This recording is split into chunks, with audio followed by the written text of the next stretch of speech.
그럼 지금 말씀 속에서 제가 중국 경제를 들여다볼 때 이런 생각을 하게 됐습니다. 자, 의견을 한번 드려보면요. 네, 교수님. 중국 경제 성장률을 놓고 저는 이제 작년에도 재작년에도 이런 의견을 드렸어요. 네. 중국 경제가 망한 게 아니다. 중국 경제가 뭐 끝났다, 망했다, 뭐 이런 이야기를 하시는 분들께 저는 성장률이 어쨌든 GDP가 세계 2위국이고 그 거대한 GDP를 가지고 5%를 성장하는데 그걸 어떻게 끝났다고 보는가? 근데 중국의 경제를 여러 부문별로 뜯어보면 망해가는 모습처럼 보이는 것들은 있죠. 그렇죠. 주로 부동산, 인프라, 뭐 지방 부채, 뭐 숨겨진 부채 이런 모습만 보면 중국은 거의 진짜 끝났다, 망했다 이런 타이틀을 붙여도 될 것 같아요. 근데 지금 말씀드렸던 이런 부분은 소위 구경제고요. 그래서 신경제를 논하면 세계를 위협하기까지 하고 있지 않습니까? 예를 들어서 뭐 독일 같은 자동차 강국도 지금 폭스바겐 공장 문 닫고 있고 AI도 오히려 미국을 압도하는 게 아닌가 하는 긴장감을 지금 갖고도 있고 뭐 AI 자동차, 2차 전지, 전기차뿐만 아니라 재생에너지나 로보틱스나 안면 인식 기술은 뭐 범접할 수가 없죠, 다른 나라들이. 그러니까 이런 식으로 이렇게 오고 있는데 구경제와 신경제를 구분해 봤을 때 신경제는 정말 세계 경제를 위협할 만큼이다. 그래서 이걸 놓고 보면 이 구경제적인 측면의 성장세는 거의 마이너스 성장인데 신경제적인 측면의 이 산업군들을 보면 뭐 5%가 아니라 뭐 10% 성장하니까 이 전체의 평균 성장률이 5% 수준인 것이다. 저는 이렇게 들여다보고 있거든요. 혹시 저는 이 부분에 대해서는 여러 중국 경제를 고민하는 학자분께 똑같이 여쭙습니다. 그냥 혹여나 저에 무조건 동의하지 마시고요. 어떤 생각을 갖고 있는지 좀 명확하게 질문 드리고 그러니까 싶습니다. 제가 이제 여러 전문가분들하고도 뭐 유튜브 방송도 하고 뭐 이렇게 혹은 뭐 다른 방송 하는데 이 구경제, 신경제를 이렇게 나누어서 설명하시는 분은 처음 뵌 것 같아요. 그러니까 일반 시청자 입장은 매우 이해가 빠른 거잖아요. 네. 근데 그거를 이렇게 하는 게 키워드가 매우 정확한 표현이 맞거든요. 아유, 감사합니다. 네. 그건 맞습니다. 왜냐하면 중국 아까 제가 말씀드린 고품질 발전 그 말을 다른 말로 하면 구경제에서 신경제로 전환을 하겠다 이 말입니다. 쉽게 말하면. 네. 그렇기 때문에 그 표현이 맞는 거고.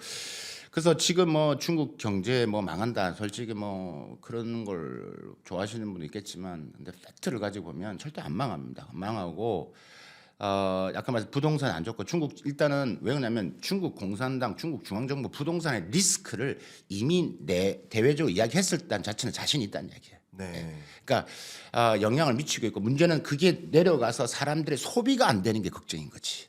그러니까 지금 뭐 전 세계 뭐 중국에 뭐 아마 8천만 채가 뭐 빈집이 있고 뭐 지방은 심각합니다. 맞습니다.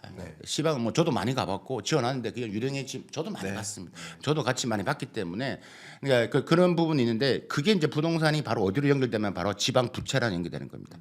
왜냐하면 지방 정부 자체의 수익 자체가 부동산이기 때문에 그게 하는데 지방 부채는 결국 중국 전체 31개 성시 자치구 중에서 12개가 가장 심각하죠. 근데 12개가 중국 전체 성장률을 흔드느냐 안 그렇다는 거죠. GDP 차지하고 있는 비중에서 그렇기 때문에 지방 부채, 부동산 이미 중국 정부가 작년에 우리 위험하다 리스크를 인정을 했어요. 그래서 지방 부채를 하기 위해서 돈을 푸는 거고 중앙정부에서 하고 있는 지금 이제 특별세를 이제 푸고 이제 지금 하고 있는 부분 측면이 크다. 그렇게 이제 말씀을 드릴 수 있을 것 같고 이게 지금 있는데 그러면 이제 또 하나가 이제 그러면 이걸 하기 위해서 이제 중국이 이제 고정자산 투자를 하는데 투자의 데이터를 쭉 보시면 부동산은 여전히 마이너스 10%뭐 이렇게 됩니다. 근데 다른 걸 보면 여기 이게 투자의 방향성은 그러니까 구경제 제가 비출 때 돈을 이제 경제 성장 올리려면 우리가 3대 요소 있다라면 순수출이 있을 것이고 투자가 있을 것이고 내수 소비가 있는데 지금 순수출은 이제 올해 힘들 것 같아. 이걸 대체하려면 소비를 키워야 돼. 그럼 소비가 지금 힘들어. 그러니까 아까 주식 이야기를 제가 아까 올려야 되는 말씀을 드린 거고. 그럼 투자인데 우리가 중국이 예전에 구경제에서 중국 경제를 뭐라고 그러냐면 콘크리트 경제를 했어요. 안 되면 그냥 돈 풀어서 뚝딱뚝딱 쌓아 올리는 거예요. 도로 닦고. 근데 이게 구경제하고 지금은 다른 게 그 돈이 구경제에 들어가는 돈과 신경제에 들어가는 비중을 따지라면 제가 볼 때 한 4대 6, 3대 7 정도. 그러니까 고속철도 깔고 중국이 땅이 크니까 고속철도도 계속 만들어야 되고 그다음에 고속도로만 이런 우리가 말하는 뚝딱뚝딱이 여전히 한 30% 신경제 70% 그러면 이게 인프라 그러면 다른 중국에서 뭐라 하냐면 신형 인프라는 말을 해요.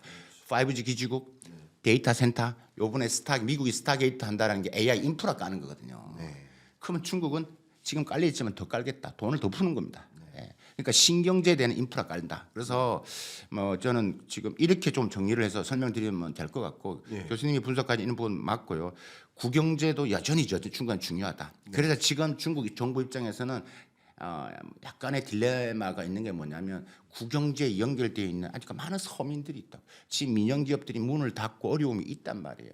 그럼 이런 것들 그로 인해서 중국의 고령화되고 저출산이라서 인구는 자꾸 줄어들 것이고 이런 딜레마 일자리가 예를 들면 중국 자동화 엄청나거든요. 지금 웬만한 데는 뭐 탁구 연습하는 것도 선수들 그냥 로봇이 탁구 대신해주고 다 하고 있고요. 장난 아닙니다. 그럼 일자리 어떻게 일자리? 그 일자리는 중국 정부 입장은 힘들죠. 그러니까 지금은 성장을 위해서 감내해라. 그러니까 이게 분명히 시진핑 정부의 어려움으로 작용할 겁니다. 이런 어려움 분명히 있다. 그래서 국영제를 어느 정도 조금 주면서 올라가야 되는데 요 국영제 신규 넘어가는 요 과도기 속에서 분명히 불협화음이 일어날 가능성 배제할 수 없다. 그러면요. 너무 명확하게 설명해 주셔서 감사하고요. 교수님 말씀과 뭐 저의 생각을 좀 결부지으면 중국이 약간 부동산은 어쩌면 신뢰를 이미 잃었고 다소 포기하는 느낌이고 다소 그리고 증시는 포기 못한다. 부동산은 신뢰를 잃었지만 증시 부양, 그러니까 어쩌면 국영제적인 측면은 부동산과 관련돼요. 부채와 관련돼요. 인프라와 관련돼요. 근데 신경제는 증시와 관련돼요. 그래서 증시를 띄워놓으면 자기 자본금이 확충되니까 말씀하신 중국판 스타게이트를 건설한다든가 인프라 산업을 유도한다든가 그리고 이제 특히 아까 말씀하신 3대 7까지로 비유를 하셨으니까 중국 경제의 저성장 고착화를 방어할 수도 있는 거예요. 그런 측면으로 지금 양회는 결국 성장 방정식을 바꾸지 않을까 하는 생각이 들어요. 예를 들면 이런 겁니다. 그 전에도 저는 예전에 이제 현대경제연구원에 있을 때 이 중국 경제 그때 한참 도약한다고 하면서 신창타이라는 단어가 유행했었습니다. 맞습니다. 혹시 실례가 안 된다면 맞습니다. 좀 발음으로 한번 말씀 부탁드려도 될까요? 신常态 신창타이를 그때 선언하고 제가 이게 정확한 기억이 날지 모르겠지만 그때 신창타이가 하나가 이제 수출 중심이 아니라 내수 중심으로 가자. 두 번째가 저부가 가치가 아니라 이제 고부가 가치로 가자. 그리고 그냥 단순한 제조업 중심이 아니라 서비스업 중심으로 이런 식으로 도약을 그림을 그렸었는데 이번 양회는 더군다나 트럼프의 강한 이런 관세 정책이나 이런 드라이브에 의식해서 우리 구조를 바꾸자. 그리고 아마도 말씀하신 대로 순수출은 상당히 기회가 없으니 내수 신규 투자 그리고 내수 활성화로 가야 되는데 그건 오로지 증시밖에 없다. 그러니까 어쩌면 경제의 성장 방정식 구조를 바꾸는데 더 주안점을 두는 이런 어떤 인사이트를 우리가 도출할 수 있지 않을까 생각을 좀 해보고 제 의견을 조금만 말씀드리면 말씀하신 용어를 좀 제 입장에 조금만 좀 바꿔볼게요. 네. 부동산은 신뢰를 잃었다 이런 표현은 조금은 아닌 것 같고 네. 시간이 걸린다 이렇게 네. 받는 게 맞는 네, 것 같고 여전히 부동산은 네. 중국인들이 가장 믿는 겁니다. 근데 그거를 꺾어버리면 안 됩니다. 아, 그래서 부동산을 키우는데 이게 이미 상흔 효과라고 하는데 네. 이미 상처가 깊기 때문에 이 상처가 코로나 3년 있을 때 이게 좀 지나가야 됩니다. 그래서 계속 중국 정부 돈도 풀지만 정책을 계속 풀고 있는 겁니다. 근데 이게 좀 회복이 필요하다. 그래서 신뢰 일단보다는 부동산이 좀 올라오기까지 시간이 좀 걸린다라는 걸 말씀드릴 수 있을 것 같고, 그다음에 순수출은 기회가 없다. 이것도 좀 저는 뭐 다르게 보는 게 뭐냐면 중국이 미국 수출이 줄어드는데 아까 말씀드린 다른 아세안에 대한 수출, 네. 남미 이런 데는 계속 늘어났죠. 네. 그러니까 이제 여전히 수출이 안 되면 민영 경제 이 시진핑 주석이 빅테크 기업들 만났다고 아까 말씀하신 사실 이 제목이 뭐냐면 그 간담회가 민영 기업 간담회입니다. 중국의 민영 기업 수가 얼마나 될 것 같습니까? 중국 민영 기업 수가 3,500만 개가 넘습니다. 중국 기업의 뭐 사실 이건 보수적으로 잡은 거고요. 중국 기업의 90% 이상의 차입니다. 중국 GDP의 60%, 중국 일자리의 80%, 중국 혁신의 65%를 차지한 게 민영 기업입니다. 민영이 안 살면 안 되는 거죠. 그래서 그거는 테크 기업이든 힘을 실어주는 데 있지만 다른 이번에 드러나지 않는 많은 민영 기업들한테 힘을 실어주겠다는 거. 이번에 양해 때 뭐가 보이냐면 민영 경제 촉진법이라는 게 아마 나올 겁니다. 이번 양해 때. 요거 매우 중요합니다. 뭐가 나오냐면 야 불필요하게 뭐 세금 긋고 이런 것들 지방 정부 잘 들어라. 이런 것들 절대 이제 하는 거 하지 마라. 그러니까 새로운 법안이 나온. 양해는 법을 전인대는 우리의 국회입니다. 법을 통과하는 곳입니다. 예. 거기에 민영경제 촉진법이 나올 겁니다. 그럼 그 시그널이 있기 때문에 제가 왜 순수출에서 제가 이까지 쫙 확장을 시키냐면 수출은 민영기업들의 역할이 큽니다.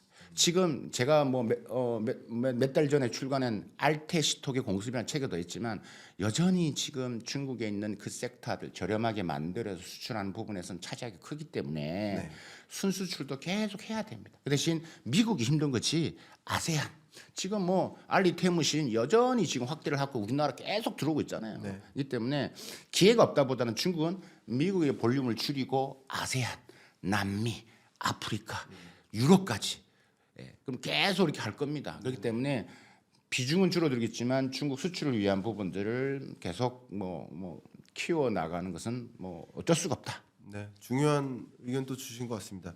그러니까 수출 규모가 줄어드는 걸 받아들이지 않고 수출 구조를 바꿀 것이다. 수출 대상국 구조가 맞습니다.